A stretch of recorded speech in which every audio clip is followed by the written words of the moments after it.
Miguel tinha 38 anos quando a vida lhe ruiu como um edifício sem fundações. Num espaço de meses, perdeu quase tudo o que lhe sustentava a identidade. Primeiro o casamento, desfeito em discussões longas, acusações veladas e silêncios que já não protegiam ninguém, apenas cavavam abismos. Depois a falência da empresa, onde tinha investido anos de noites sem sono, acreditando que o esforço bastaria para manter o chão firme. Quando finalmente se viu sozinho, percebeu que não restava nada, nem um companheiro ao lado, nem uma carreira para se agarrar. Ficou apenas ele, uma versão reduzida de si próprio, um corpo cansado que carregava uma memória pesada. Foi nesse estado que decidiu regressar a Guimarães, à casa onde crescera. Não foi um regresso triunfal, muito menos nostálgico. Foi um gesto amargo, quase um exílio imposto por circunstâncias maiores do que a sua vontade. Enquanto o comboio se aproximava da cidade, Miguel não conseguia livrar-se da sensação de derrota. Cada quilómetro percorrido parecia uma marcha para trás, como se a vida o estivesse a empurrar de volta para um lugar de onde tinha fugido ainda jovem, convencido de que nunca precisaria de regressar. Ao entrar em casa, sentiu logo o peso do abandono. As paredes estavam gastas, manchadas pela umidade, como se o tempo tivesse escorrido nelas sem piedade. As janelas rangiam ao mínimo sopro de vento, deixando entrar correntes frias que atravessavam os corredores estreitos. O mobiliário, coberto por pó antigo, parecia guardar memórias que ninguém queria recordar. Mas o que mais lhe chamou a atenção foram as tubagens. Os canos antigos gemiam a cada descarga de água, como se protestassem contra o próprio uso. A cozinha tinha manchas escuras nos cantos, fruto de fugas silenciosas que ninguém reparara a tempo. No quarto, a torneira da casa de banho deixava cair gotas persistentes, ritmadas, um som metálico que ecoava como se fosse a contagem de um relógio interno. E na cave, o cheiro a ferrugem denunciava rachas ocultas, fugas que corriam sem serem vistas. Miguel não precisou de muito para perceber, aquela casa estava como ele próprio. Gasta, rachada, corroída por dentro. Cada gota que caía da torneira era um reflexo do que ele sentia na pele, um corpo por fora ainda de pé, mas por dentro invadido por fissuras. Nada funcionava em harmonia, canos velhos a ranger, paredes úmidas, ruídos que lembravam a fragilidade das estruturas. Ele próprio não era diferente. O casamento tinha-se partido como um tubo gasto, a falência tinha aberto fendas no que julgava sólido, a sua própria imagem de homem forte estava a desmoronar como o reboco solto daquelas paredes. A solidão tornava-se ainda mais opressiva porque a casa parecia respirar com ele, mas num ritmo adversário. O silêncio era constante, apenas quebrado pelo gotejar insistente das torneiras. Não havia vozes, não havia passos, não havia risos. Apenas água perdida, que escorria sem destino, tal como a sua vida. O frigorífico estava vazio, os relógios parados, as portas rangiam quando tentava atravessar divisões. Era como viver dentro de um corpo morto. E Miguel, cada vez que se olhava ao espelho da casa de banho, sentia que via não a sua imagem, mas a imagem do edifício, cansado, desgastado, prestes a ceder. Nos primeiros dias, a rotina foi mínima, quase uma caricatura de sobrevivência. Acordava tarde, aquecia um café frio, observava o pátio pelas janelas sem se deter em nada. O som que o acompanhava era sempre o mesmo, o pinga-pinga da torneira, a respiração áspera dos canos velhos quando abria a água. Essas pequenas falhas técnicas tornavam-se metáforas dolorosas. Não se tratava apenas de fugas de água, eram fugas de tempo, de energia, de vida. Como se a própria casa lhe dissesse, nada aqui se sustenta. Tudo se parte. Tudo se perde. E, no entanto, por trás desse estado de ruína, havia algo ainda mais insuportável, a memória do que tinha sido. Miguel lembrava-se de quando aquela casa estivera cheia de vozes, do riso da mãe na cozinha, do pai a falar alto no quintal. Lembrava-se da juventude em que acreditava que o futuro seria aberto, sem retorno. Agora, cada divisão era um cemitério dessas ilusões. O eco dos canos, as manchas de umidade, as fugas constantes, tudo parecia repetir-lhe uma frase silenciosa: não há saída. O isolamento não era apenas físico. A cidade de Guimarães, com as suas ruas estreitas e pedras antigas, era um espelho de juízos não ditos. Miguel já sentia nos olhos dos vizinhos o peso da curiosidade, a especulação, a frase não proferida mas sempre presente: voltou derrotado. E essa percepção corroía tanto como a água a escorrer pelos canos. Não havia insultos diretos, mas a própria atmosfera da cidade fazia-o sentir-se reduzido, observado, posto em causa. O regresso, longe de lhe trazer conforto, era como uma sentença: viver preso num lugar onde cada pedra lhe lembrava quem tinha sido e quem já não era. Naquela casa, rodeado por paredes úmidas e canos enferrujados, Miguel percebia que o pior não era o passado perdido, nem sequer o futuro incerto. O pior era o presente, um tempo parado, um fluxo de água interrompido, um gotejar lento que nunca terminava. Era como se a vida tivesse ficado entupida, sem curso, e ele próprio fosse apenas mais uma parte daquela estrutura velha, uma peça que já não servia, mas que permanecia ali, à espera de se partir de vez. Miguel demorou vários dias até aceitar que não podia ignorar os ruídos da casa. O som constante das gotas, a pressão irregular dos canos, o gemido metálico sempre que abria a torneira eram como vozes que lhe lembravam a própria fragilidade. Tentou enganar-se, dizer a si mesmo que se habituaria, que o silêncio entrecortado por aquelas falhas era suportável. Mas não era. Cada noite mal dormida tornava-se uma tortura, cada manhã era recebida com o eco do mesmo gotejar, persistente e cruel. Até que um dia, cansado de fingir que nada estava errado, procurou na internet um anúncio de reparações. Entre vários nomes anónimos, um destacou-se pela simplicidade. Daniel, 22 anos, serviços de canalização, flexível, disponível. Miguel hesitou antes de ligar. O contraste parecia absurdo. Ele, um homem quase de 40, com uma vida em ruínas. O rapaz, jovem, no início de tudo, cheio de tempo e possibilidades. Mas, sem saber explicar porquê, marcou a visita. Na manhã combinada, ouviu passos firmes no portão, instintivamente, escondeu-se atrás da janela. Daniel chegou sem arrogância, mas com uma naturalidade desconcertante, como se aquele espaço de decadência não o intimidasse. Trazia nas mãos a mala de ferramentas, entrou na cozinha e começou a avaliar os canos com gestos práticos, certeiros. Não havia julgamento nos olhos dele, apenas concentração. Miguel observava-o em silêncio, tentando convencer-se de que estava apenas a supervisionar o trabalho, quando na verdade era ele próprio que estava a ser observado pelo espelho invisível daquele jovem que parecia trazer um mundo novo nos gestos. Quando a primeira reparação ficou concluída, Daniel abriu a torneira e deixou a água correr. O som, antes irregular, agora fluía contínuo, limpo, sem soluços. Sorriu com simplicidade e disse: "A água encontra sempre o seu caminho, por mais bloqueada que esteja. Só precisa de espaço." Miguel ficou imóvel, como se aquela frase não fosse apenas sobre tubos enferrujados, mas sobre algo que dizia diretamente respeito a ele. Não respondeu de imediato, limitou-se a acenar com a cabeça, mas a frase instalou-se dentro dele como uma provocação. Aquilo que para Daniel era apenas uma observação prática, para Miguel soava como uma sentença. Talvez a sua vida, tão entupida pelo medo e pela vergonha, também pudesse voltar a correr. Nos dias seguintes, Daniel voltou para pequenos ajustes. Cada visita quebrava o silêncio sufocante da casa. As ferramentas a bater, a água a correr, o arrastar de baldes, tudo introduzia um movimento novo, um ruído vivo que empurrava o vazio para o canto. Miguel começou a habituar-se a esperar por esses sons, como se fossem sinais de que ainda havia qualquer coisa que respirava dentro daquela casa morta. Descobriu-se a acordar mais cedo só para ouvir o portão a abrir, os passos firmes a ecoar no corredor. E cada vez que Daniel se inclinava sobre os canos, de mangas arregaçadas, a explicar de forma simples o que precisava de ser feito, Miguel percebia que a leveza das palavras dele era mais perturbadora do que qualquer ruído dos tubos. "A água não gosta de pressa", disse-lhe uma vez. "Se tenta forçá-la, ela resiste.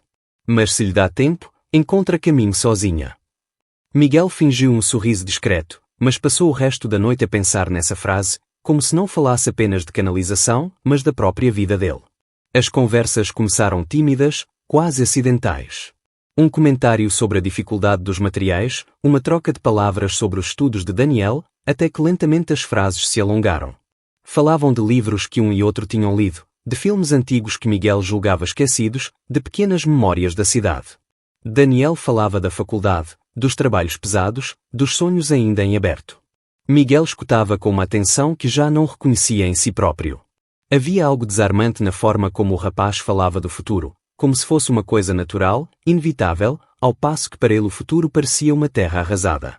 E foi nessa diferença que nasceu uma tensão invisível, feita de fascínio e desconforto. A confiança foi crescendo devagar, mas cada gesto simples se tornava carregado de significados ocultos. Quando Miguel levava um copo de água a Daniel, sentia a necessidade estranha de medir cada movimento, como se estivesse a atravessar uma fronteira invisível. E quando Daniel lhe agradecia com um sorriso discreto, Miguel percebia que o silêncio entre os dois já não era o mesmo de antes. Era um silêncio cheio, denso, onde cabiam perguntas nunca feitas e respostas que ele próprio temia ouvir. À medida que os canos iam sendo reparados, Miguel sentia que o seu próprio interior estava a ser mexido, como se a cada parafuso apertado, a cada tubo substituído, uma parte do vazio dentro dele começasse a reagir. No entanto, com o alívio vinha também a inquietação. Cada vez que via Daniela trabalhar, o coração de Miguel oscilava entre a esperança e o medo. Esperança de que talvez houvesse ainda algo a descobrir, medo de que os outros pudessem reparar no que ele próprio já não conseguia esconder. E foi nessa contradição que percebeu a verdadeira provocação. Não eram os canos a precisarem de reparo, era ele próprio. A casa voltava a respirar. Mas Miguel ainda não sabia se teria coragem para fazer o mesmo. As visitas de Daniel começaram por ser um acontecimento técnico e discreto, mas numa rua estreita de Guimarães nada permanece discreto por muito tempo. O portão a abrir-se sempre ao mesmo horário, o som da mala de ferramentas a bater nos degraus, a água a correr de novo nos canos, tudo se tornou sinal audível para quem passa devagar e observa sem parecer observar. Primeiro vieram os olhares neutros, quase curiosos, apenas o virar de cabeça de quem confirma uma rotina. Depois, olhares que demoravam um segundo a mais, olhos que baixavam quando Miguel retribuía, sorrisos contidos que não chegavam a ser corteses. No café da esquina, o dono limpava o balcão com um zelo estranho sempre que Miguel entrava. No minimercado, a senhora que o conhecia desde miúdo passou a perguntar: vai ficar por cá muito tempo, com um tom que parecia escolher as palavras a pinças. As vizinhas do terceiro andar, que antes falavam alto nas varandas, calavam-se por instinto quando ele aparecia ao fundo da rua, e logo depois reatavam a conversa num sussurro com risos curtos, estalando a língua como quem comenta uma infiltração teimosa. O rumor não tinha forma, mas espalhava-se como umidade pelas paredes. Daniel entra muitas vezes, Daniel fica demasiado tempo, Daniel volta mesmo quando não há urgência. E Miguel, que ouvira a água encontra sempre um caminho como uma esperança, começou a ouvir essa mesma frase como ameaça. Se a água encontra, também os olhos encontram. Se o fluxo insiste, a língua da rua insiste mais ainda. A inquietação instalou-se nele com um peso físico. Corrigiu hábitos, recuou horários, pediu a Daniel que viesse mais cedo, para não apanhar o trânsito, e recomendou que saísse pela porta lateral porque a da frente prende às vezes, mentira desajeitada que lhe queimou a boca. Passou a falar com o rapaz de corredor, à distância da ombreira, sem convidar para um copo de água, como se o gesto simples de partilhar um minuto a mais pudesse desencadear um estouro nos canos invisíveis da vizinhança. Quando Daniel explicava uma peça, Miguel apressava a conversa, cortava frases, fingia atender o telefone, e levava a voz para que os ecos soassem práticos e invulneráveis. Houve dias em que deixou o pagamento dentro de um envelope preso com fita à porta da despensa, para ser mais rápido, e recolheu-se à cozinha fingindo arrumar gavetas até ouvir o trinco fechar. A vergonha misturava-se com raiva, não contra Daniel, mas contra a própria fragilidade que o empurrava para trás sempre que dava um passo. O corpo reagia como a canalização antiga, estalava com os contrastes, resistia às pressões, soltava ruídos que denunciavam fissuras. As conversas, que tinham aprendido a crescer como água que encontra leito, encolheram até se tornarem instruções secas: troca-se a junta e chega. Não é preciso vir amanhã. Manda orçamento por mensagem. Daniel percebeu, claro. Nos olhos dele havia a serenidade de quem não força um tubo para não o rebentar. Nos gestos, uma paciência que não julgava, mas doía mais do que se julgasse. Posso passar no sábado de manhã para rever a pressão? Não é preciso, está tudo controlado, respondia Miguel depressa, mesmo quando o gotejar voltava na madrugada como um relógio de aço a cravar minutos na alma. A rua amplificava a encenação. Dois rapazes conversavam baixo no passeio e interromperam ao vê-lo aproximar-se. Um vizinho varria a entrada com uma obstinação teatral, como se o poço existisse quando Miguel passava. E ele, com o peito apertado, desviava o olhar, aprendia a medir os passos, a encostar a porta sem ruído, a espreitar pelo vidro fosco antes de tocar no trinco. Cada gesto defendia-o e traía-o ao mesmo tempo. Um fim de tarde, Daniel chegou com uma peça pequena na mão e um não demora, mas Miguel recebeu do patamar, sem abrir espaço, com um sorriso que era uma porta fechada. Deixa aí, eu trato. Precisa de ferramenta? Posso, eu trato. A palavra saiu seca, cortou o ar. Daniel assentiu, pousou a peça com cuidado no degrau e fez o que a água faz quando encontra barreira, recuou. Miguel ficou parado, a ouvir o eco dos próprios passos na escada vazia, e por um segundo imaginou o rumor a circular mais depressa do que qualquer fluxo de canos reparados. Naquela noite, o gotejar recomeçou com uma insistência quase cruel, como se a casa quisesse lembrar-lhe que o que se tenta calar encontra sempre fendas por onde voltar. Pegou numa toalha, apertou a torneira, mudou a posição do balde, e ainda assim a água, teimosa, marcava o compasso. O medo crescera sem rosto, mas com método. Ensinara-o a recolher a mão, a empurrar Daniel para fora da moldura, a vigiar-se por dentro como quem vigia uma bomba de pressão antiga. E no entanto, por baixo do pânico, havia um deserto de silêncio que só fazia barulho quando ele o tentava esconder. Deitou-se tarde, acordou cedo, e repetiu o plano de contenção. Menos vozes, menos tempo, menos presença. A cidade parecia satisfeita com essa matemática, ou fingia estar, mas Miguel, antes da manhã ganhar corpo, percebeu uma verdade que não ousou dizer em voz alta. Não era a rua que o empurrava para longe de Daniel, era ele que, com medo de ouvir o estalar final, fechava a válvula do que ainda tinha coragem de sentir. E assim, entre portas semiabertas e palavras medidas, foi aprendendo a afastar quem lhe trouxera de volta o som limpo da água a correr. Durante alguns dias, Miguel tentou convencer-se de que estava a agir bem. Reduzir as conversas, fechar portas antes do tempo, evitar a ficar demasiado próximo. Dizia a si mesmo que era prudência, que estava apenas a proteger-se de olhares indiscretos, da língua da rua que já fervilhava com rumores. Mas a verdade escondida era mais dura, estava a recuar não por livre vontade, mas porque deixara que o medo dos outros se tornasse mais forte do que a sua própria voz. Daniel percebia. Cada visita tornava-se mais curta, cada silêncio mais espesso. As palavras práticas substituíam as conversas. Troca-se esta peça. É só apertar aqui. Nada mais. Já não havia aquele brilho de frases que insinuavam mais do que diziam. Miguel observava-o, sentia a distância crescer, e ainda assim mantinha-se imóvel, como quem assiste a uma fuga de água mas não tem coragem de fechar a válvula. O golpe final veio numa manhã clara. Daniel mostrava uma junta nova que acabara de instalar, explicava como iria evitar o gotejar noturno. Miguel, em vez de se aproximar, limitou-se a responder da porta, depois vejo.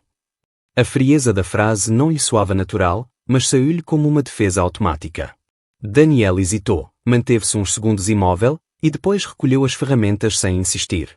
Nesse instante, Miguel percebeu que algo tinha rebentado, não nos canos, mas entre eles. Poucos dias depois, Daniel deixou de aparecer. Não houve mensagem, não houve explicação. O portão permaneceu fechado, a casa voltou a ser apenas ruído de gotas persistentes e paredes a ranger. Miguel procurava justificações. Talvez tivesse arranjado outro trabalho, talvez tivesse perdido o interesse. Mas no fundo sabia, fora ele quem empurrara o rapaz para longe, com gestos calculados, com silêncios pesados, com portas semicerradas. O vazio tornou-se insuportável. O som que antes o incomodava, o gotejar insistente da casa de banho, agora era um castigo. Cada gota caía como se fosse uma acusação. O balde enchia-se devagar, e Miguel sentia que era a sua própria vida a escorrer, gota a gota, sem destino. Caminhava de divisão em divisão, mas nada tinha cor.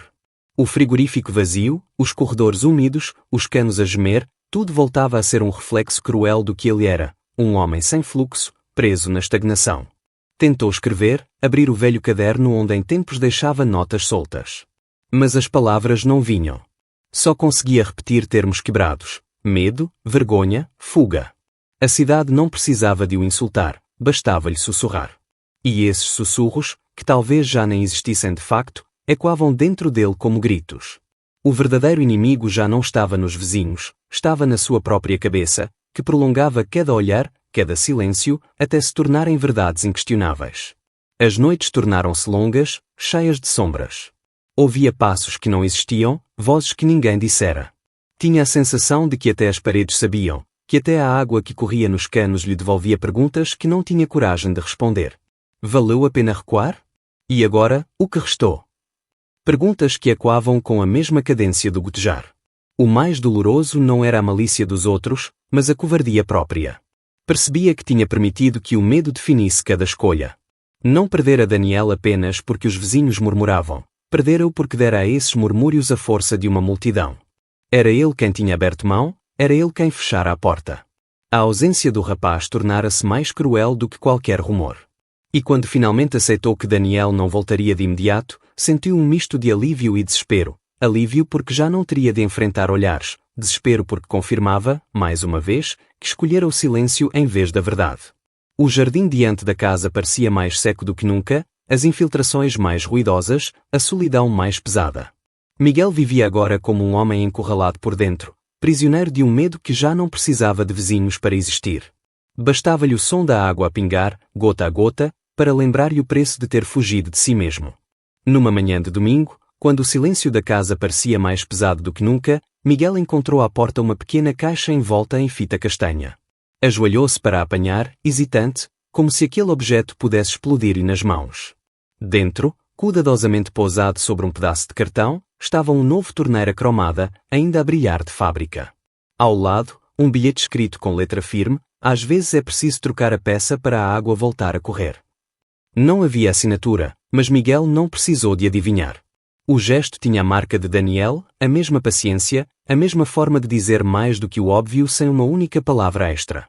O coração de Miguel bateu forte, não de surpresa, mas de reconhecimento. Aquela frase não era apenas uma metáfora de canalização, era uma acusação contra o medo que o vinha a paralisar. Guardou o bilhete no bolso, sentiu o papel quase a queimar-lhe os dedos. Passou a manhã a andar de um lado ao outro da cozinha, incapaz de decidir se devia ignorar ou responder. Mas o gotejar insistente da velha torneira na casa de banho, cada gota a ecoar como um segundo perdido, tornou impossível o silêncio. Ao fim da tarde, escreveu num papel simples: se quiseres falar, estou aqui amanhã às 10. Deixou o recado debaixo da porta, sem coragem para mais. No dia seguinte, os ponteiros pareciam arrastar-se. Às 10 em ponto, ouviu o portão abrir-se. Daniel entrou sem ferramentas, sem mala, apenas com as mãos livres e um olhar contido. Sentaram-se no banco de pedra junto à parede úmida, o ar carregado de expectativa. O silêncio prolongou-se como uma corda esticada prestes a partir. Miguel respirava fundo, mas as palavras custavam a sair. Finalmente, murmurou: não foi justo contigo. A voz saiu-lhe trêmula, quase inaudível. Daniel não respondeu logo, esperou, como sempre fazia, com a serenidade de quem sabe que o essencial chega devagar. Miguel continuou, tropeçando nas frases: a verdade é que vivi sempre a fugir, fugi do que esperavam de mim, fugi de mim mesmo. Quando senti que algo aqui dentro começava a respirar outra vez, recuei. Não foi por ti, foi pelo medo do que os outros veem. Mas perdi mais uma vez, e percebi que a água que tentei segurar só me afogou. Daniel escutava sem interromper, os olhos fixos nele, firmes como um espelho. E foi esse olhar que empurrou Miguel a avançar. Não sei o que isto significa. Só sei que contigo aqui, o peso é menor. Como se o barulho dos canos, que antes me enlouquecia, deixasse de me assustar. Daniel sorriu discretamente e respondeu: não precisamos de saber tudo agora. Precisamos é de parar de fugir. As palavras caíram como a primeira água limpa depois de uma reparação longa. Nos dias seguintes, voltaram a ocupar a casa juntos, não como técnico e cliente, mas como dois homens que aprenderam a aceitar o que o medo tentara sufocar. Substituíram as peças antigas, trocaram tubos, alinharam juntas. Miguel sentia que cada gesto prático era também uma reconstrução interior. A casa já não parecia apenas um corpo morto, começava a respirar de novo. E num fim de tarde inesperado, alguém bateu à porta. Era Dona Teresa, a vizinha conhecida pelo olhar desconfiado. Trazia uma travessa coberta por um pano colorido. Fiz bolo de maçã a mais. Achei que podiam gostar. Entrou 2 passos, observou a cozinha renovada e acrescentou com voz calma: quando a água corre limpa, a casa respira. Deixou o bolo em cima da mesa e saiu sem esperar resposta. Miguel e Daniel ficaram imóveis, atordoados, como se aquele gesto simples tivesse o peso de um sinal. O riso baixo de Daniel quebrou o silêncio.